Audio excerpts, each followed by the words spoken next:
Hi guys, so for this week's nail art we're going to do something black and white. Starting off, I painted my entire nail white and I'm then going to paint the top half in black. You can choose to mark this off with tape. I am just going to eyeball it.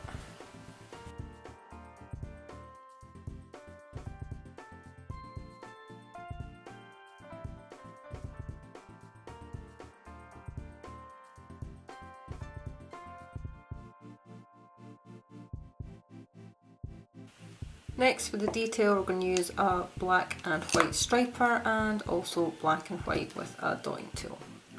So we're going to start first with the dots, and of course we're doing the opposite colours.